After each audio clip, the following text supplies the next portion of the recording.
3 weeks ago, the narrative was clear.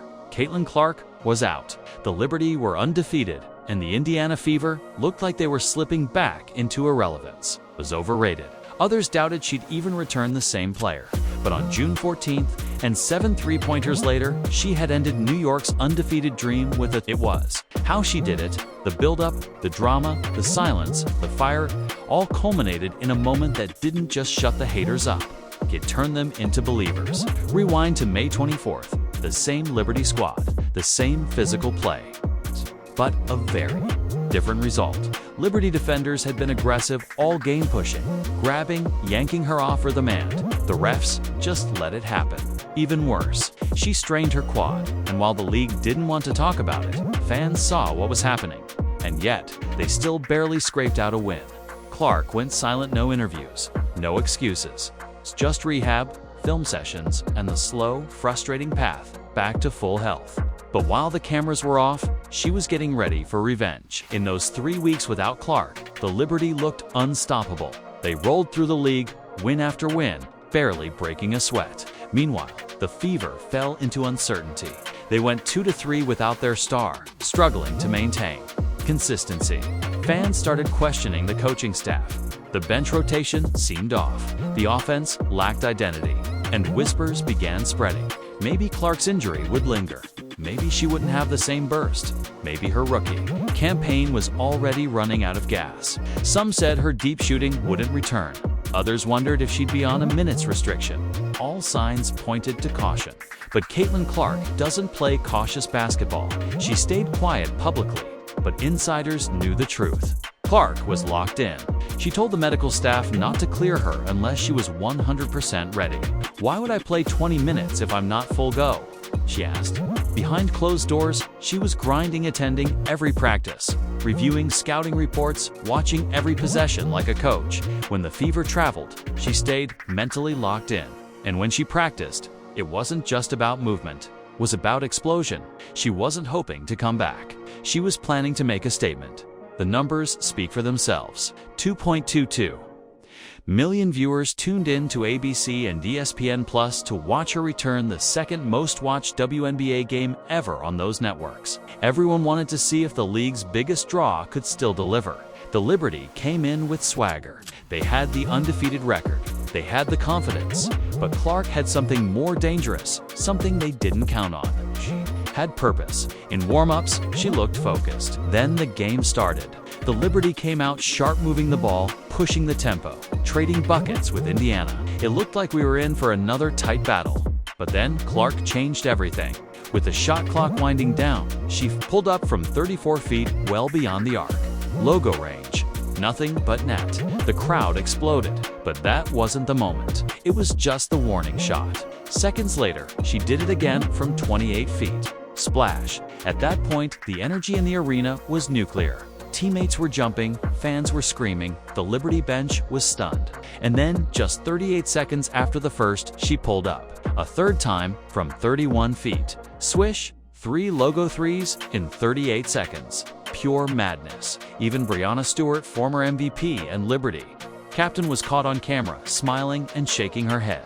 Respect. Sandy Brondell, the Liberty's coach, had the same look, shock, admiration, and concern. This wasn't basketball. This was a masterclass in momentum, in shooting confidence, Showtime greatness. Clark wasn't just hot, she was surgical. Liberty didn't have an answer. Her release was perfect. Her footwork was flawless. And her energy, it never dipped. For 3 quarters straight, she kept the pressure on like a sniper with unlimited ammo. But let's not forget, this wasn't just a shooting showcase. Clark had 9 assists, many of them threading the needle through defenders like she had night vision goggles. She found Aaliyah Boston under the rim. She hit Kelsey Mitchell in stride. She whipped skip passes to Lexi Hall and Kennedy Burke without even glancing. Her court vision was otherworldly. And those rebounds? She dove on the floor. She boxed out taller players. She battled in the paint like her contract was on the line. 8 boards from a guard. That's hustle. That's leadership. She ended the game with 32 points on 11 of 20 shooting, 55%. She went 7 of -14 from 3. That ties her career high. But these weren't easy buckets. These were contested, fadeaway, off-to-dribble daggers over top-tier defenders. She wasn't just back. She looked better, sharper, more lethal, more confident. She didn't hesitate once. Every step, every pass, every movement screamed, "I'm still her." The best part? She made her teammates better. This wasn't a solo act, it was a symphony. Kelsey Mitchell had 22 points, including 10 in the fourth quarter when it mattered most. That's chemistry. Sophie Cunningham returned from her own injury and finished with a +31 rating. That's Impact Olea Boston. She dominated inside 10 points and 11 rebounds. Lexi Hull nailed 3 of 4 from downtown.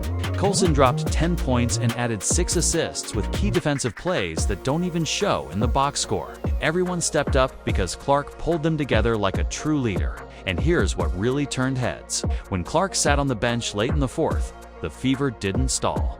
They extended the lead, they ran plays, they moved the ball. They locked in on defense. That's not a team relying on one star. That's a team believing they can beat anybody, any night. They dropped 17 three-pointers as a team, a franchise record, hitting nearly 50% from deep, against the best defense in the league. Let that sink in. When the final buzzer sounded, it wasn't just a win, it was a declaration. The Liberty had never given up 100 points all season until that night. Their 9-game win streak, over. Their aura of invincibility shattered. And Clark, she walked off the court not just as the comeback kid, but as a certified threat to every franchise in the league. This game wasn't just about numbers, it was about what's coming next. And let's not forget her global reach. After the game, Clark was told that 5 fans flew 22 hours from Hong Kong just to watch her play live. Her response? Pure class. "That's incredible," she said. "I hope to visit Hong Kong one day." That's the kind of impact we're talking about. She's not just an American superstar, she's a global icon in the making.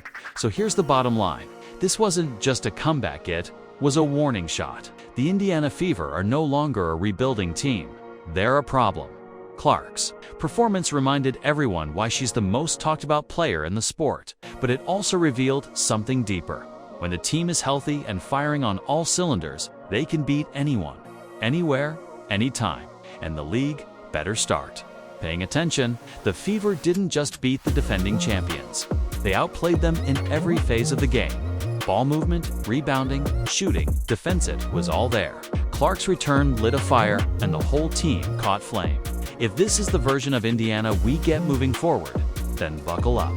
The 2025 season just got very real. If you're fired up for Clark's return, drop a CC in the comments. Smash the like button. Subscribe for more Fever updates, and turn on notifications so you don't miss what's next. Because if this team keeps playing like this, the WNBA might never be the same.